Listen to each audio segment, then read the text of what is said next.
Social interventions could lead to major drop in national HIV incidence. Researchers at the University of Massachusetts Amherst have quantified the impacts of a constellation of social factors on the spread of HIV. Their study, published in Healthcare Management Science, found that a hypothetical 100% effective intervention addressing barriers to HIV treatment and care from depression, homelessness, individual and neighborhood poverty, education disparities, lack of insurance and unemployment could reduce the national HIV incidence by 29% over 10 years.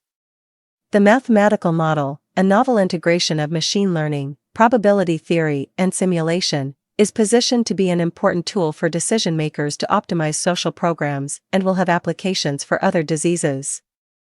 Although 100% suppression of the virus and consequently a 0% spread of the disease is feasible through medication, there were still 31,800 new cases in 2022.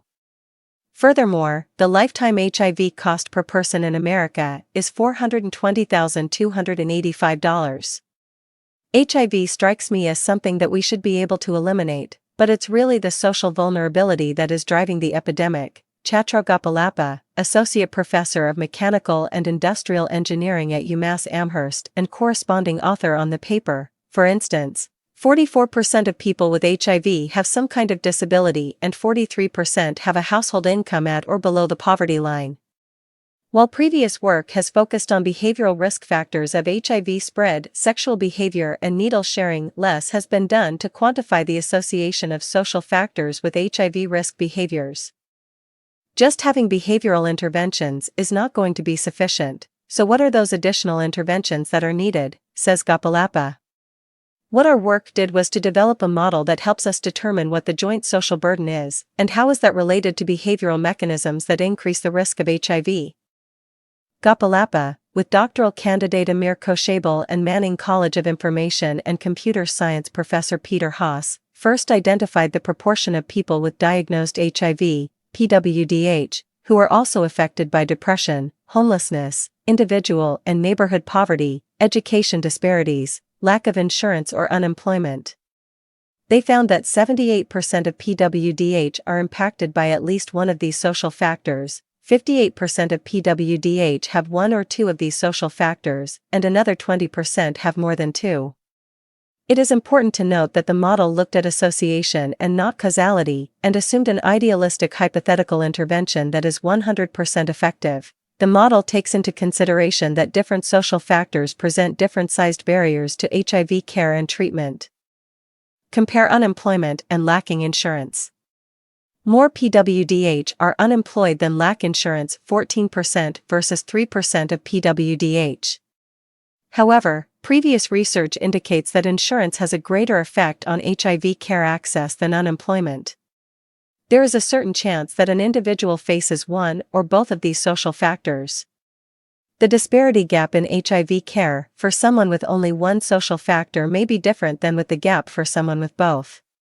The complexity of estimating these disparity gaps increases as more social factors come into play. The model, a novel integration of probability theory with machine learning, is built to quantify this. Followed by a simulation to do a what-if analysis to estimate the impact of a hypothetical intervention that can completely close these disparity gaps. i.e., all persons will receive the same higher level of HIV care as that of people with no social burden.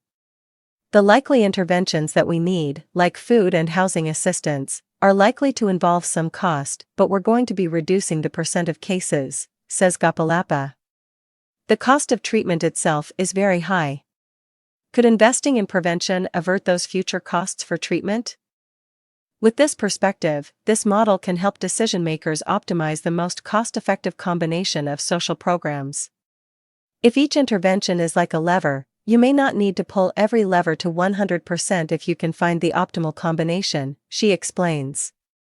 This tool helps analyze those resource allocation decisions. She also highlights that the impacts of social programs extend beyond HIV.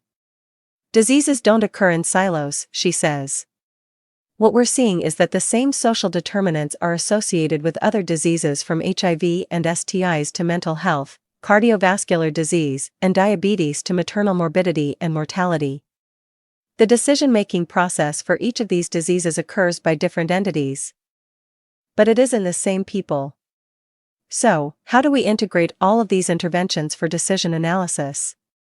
This is one part of a long-term goal to develop a tool that helps resource allocation strategies. This research was supported by the U.S. National Science Foundation.